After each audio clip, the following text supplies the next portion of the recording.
Isa pong magandang araw, magandang umaga, magandang buhay, mga kasambuhay at mga kaparokya.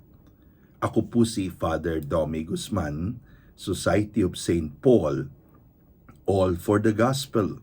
Bumabati at nagbabahagi sa inyo mula po dito sa parokya ng Our Lady of Sorrows, FB Harrison, lungsod ng Pasay. Dambana ng debosyon sa Mater Dolorosa de la Pieta, ikalawang pinakamatandang simbahan sa distrito ng Pasay. At ito po ang kaisa-isang parokya ng Society of St. Paul sa Pilipinas at Macau. Friday na naman. Napakabilis po ng araw, no? Friday, at ito po ang Biyernes ng unang linggo ng Kwaresma. Ang ating pong pagbasa, Matthew 5:20-26. Muli, ibinabalik tayo sa Sermon on the Mount. Back to basics. At sa Matthew chapter 5:21-48, mas malaking bahagi, no? Ang ginawa po ng Panginoon sa Sermon on the Mount, sa Matthew 5:21-48, kumuha siya ng anim na mga batas ng lumang tipan at ito'y kanyang ipinaliwanag sa isang kakaibang pamamaraan, sa isang kakaibang perspektiba, kung tawagin po natin. At therefore, itong Matthew 5:21-46, kung saan po nabibilang ang ating reading for the day, ay tinatawag po ng mga Bible scholars na the six antitheses. Ang anim na mga thesis ng Panginoon na medyo saliwat doon sa lumang tipan. Sa lumang tipan, ang focus ay yung panlabas na paggawa. Ang tinatawag siguro natin ngayon na compliance. Ayan. Pero ang Panginoon po, ang kanya pong naging focus ay attitude at laman ng puso. Itong ating pagbasa ngayon, Matthew 5:20-26, tinatalakay ng Panginoon ang una sa anim na antithesis, at ito po ay tungkol sa anger o hatred, pagkakaroon ng galit o puot, no? At ito ay kanyang inirelate sa laman po ng Exodus chapter 20 verse 13 tungkol sa pagpatay. Ayan. Para po sa Panginoon, huwag nating masyadong i-trivialize yung galit o puot laban sa pagpatay, kasi pareho lang ito, no? Of course, there is such a thing as holy anger, at ito po ay nasa Ephesians chapter 4 verse 26. Ang holy anger ay directed sa maling gawain, sa makasalanang gawain. Pero ang tinatalakay ng Panginoon dito na galit, puot, na kadugtong ng pagpatay sa Exodus 20 verse 13, ay yung pong unholy anger na nakadirect sa tao, hindi sa gawain, kung hindi ang pinupunteriya ay ang tao mismo. At ito po, kung atin pong pagninilayan, ay progressive. Okay? Parang salamin. Progressive. Unang-una, nagkakaroon muna ng masamang intensyon o malisya ang isang tao laban sa isang taong kinamumuhian niya sa kanyang kalooban. So, yun muna nagkakaroon. Malis o bad thoughts o bad feelings laban sa isang tao. Kung minsan, pangalawa, it may really be a causeless anger. Wala naman talagang mabigat na kadahilanan. Kung hindi, yung bang nakanti ka lang. Yung basta iba yung feelings mo lang, pero wala talagang mabigat na dahilan. Causeless anger kung tawagin. Pagkatapos niyan, nagkakaroon na ng tinatawag na explosion. Parang Taal Volcano. Explosion of angry words tulad ng raka. Ang raka pala, ang translation niyan talaga sa Pilipino ay gago. Gago. Walang laman ng utak. No? Raka. So bakit mo nasasabi yon? Kasi yung sama ng loob mo, yung puot mo na nasa puso mo, na pumapatay na sa puso, ito ay biglang nagkakaroon ng explosion sa labas. At kung hindi po ito mapipigil, hindi ito mapoproseso, itong anger na ito goes on to destroy the peace of the person. At syempre po yung pagpatay, yan ang ultimate destruction na pagkatapos gawin ay you regret, pero wala na. Nagawa na eh. So yun po yung pathway, kung tawagin natin, ng anger. Kaya nga po, alam nyo, it is very important that we watch out our feelings. Anger must be confessed. Dapat yung sama ng loob mo, hindi mo lang ikukumpisal sa pare, i-confess mo do sa tao, no? Because the longer na tinitimpi mo, the longer that you wait, nagre-revolusyon yan eh. The stronger the anger. The longer you wait, the stronger the anger. Parang dam, kumbaga, nag-iipon. Kaya, the most important thing is confess your sin. Hindi lang sa kumpisal, kung hindi, go to the person, tell the person, alam mo, masama ang loob ko sa iyo. Then, go and talk and settle with the person concerned.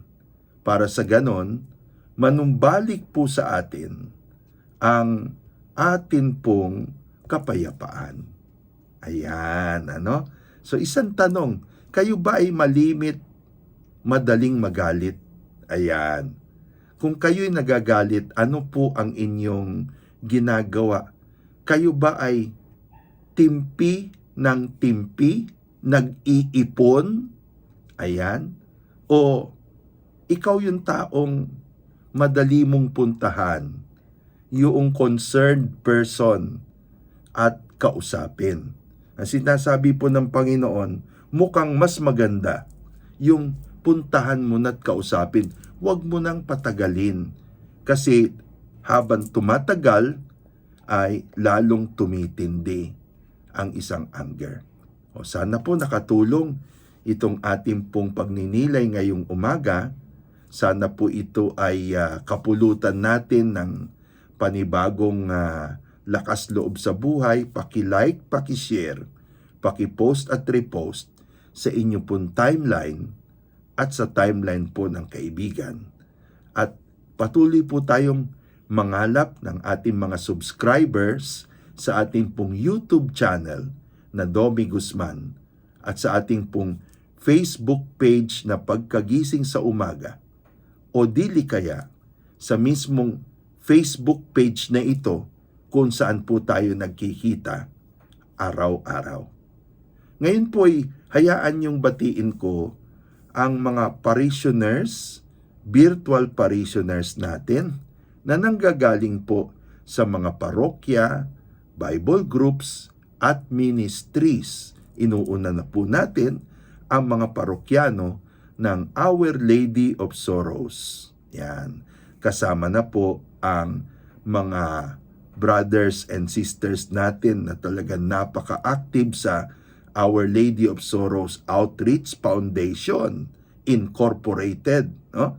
Kasama po dyan si Sister Leonor, si Nelo, si Rose Lane, ayan, si Joel, okay? And of course, binabati po natin lahat ng mga supportive na mga tao sa parokya. Ayan, si Mon at Letlet Salcedo. Ayan, Mon Letlet Salcedo, si Andy at Esther Pablo. Pagbati rin po sa Monday Bible Group sa San Lorenzo Village na matagal ko nang hindi po nami-meet face to face, sina Sister Brenda Reyes, Nini Licaros, Fortune Ledesma, Chit Salud, Chit D, Leti Lopez, Josie Bernardo, Nene Leonor, Mengay Cabarus, Tessie Amparo. I pray for your intentions, sa family intentions, Tessie, no? Fanny Blanco, Nelly Bengson, Alice Cabahug, Lita Helano, Nati Goles, Sylvia Lacson, Fenang, Shirley Uy at Lourdes Chowa. Pagbati rin po sa Monday Prayer Group naman ng Urdaneta, ang Tita San Benaventura, Perly Obiroy, Rupino at Violeta, no? Brother Ruping at Bobot Tiangco, Ed Luz Tagle, Cecil Saavedra at Belen Behasa. Pagbati rin po sa mga parokyano ng St. Maria de la Strada sa Quezon City, si Perks Domingo, ang Formation Ministry Head, si Father Ulpiano, no? Gayon din po ang tribo po ni na Violet Ramiro at Dina Reyes and family. Pagbati rin po sa Two Hearts Community ni Romy Maribic Plosius sa Karangalan Village, Cainta, Rizal. At sa South Mall Ministry, ang De Leon ni Duasa at Gonzaga families, ang Figueroa Agos Molina families, ang Malinaw family ni Ana at ni Florante Malinaw, si Boy Malinaw at si Ann Margaret Valdez at Camille Enriquez. Gayon din po ang Albano family. Blessings din po pagbati sa Obias Ledesma family ni na Janina, Gina, Jessie at Chris Matthew, at gayon din po sa Bible group naman ng mga ladies, sina Geraldine Osher, Rachel Nang, Carol C, Julie Go, at si Jessalyn Tan. Binabati rin po natin si Infinity Love, ayan, si Rose B. Love, si Lily Chua, at ang ayaw magpakilala na donor ng atin pong portable keyboard na pwedeng gamitin sa mga services sa atin pong mga BEC sa barangay at iba pa, no? At gayon din po binabati natin siyempre sina Mark Amadeo Balon, Elenita Tiamson, Celia Andrea Ginto at Susan Alpasan, Andre Rose, Raul Gonzaga, Rina Navarro, Claudia Soliman, Maria Nobelin Libo, Ana Regina Fernandez, Maria Isabel Ocampo, Paul Joseph Lopez, Ruby Socorro Tacla, Angelo Joseph Lofranco, Iluminado Aribe, Maria Edisa Planillo, Nelson Santos at Judith Ilagan. Ngayon po, italaga natin ang maghapon. Dear and sweet Mother Mary, keep your holy hand upon me, guard my mind, my heart, my senses, that I may never commit sin. Sanctify my thoughts, affections, words, and actions, that I may please you, and my Jesus, my God, and reach heaven with you, Jesus and Mary. Give me your holy blessing in the name of the Father, the Son, and the Holy Spirit. Amen. Pagpalain po tayo sa Biyernes na ito.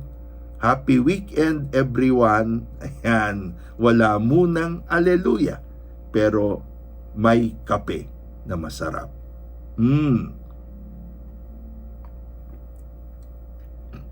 Pagpalain.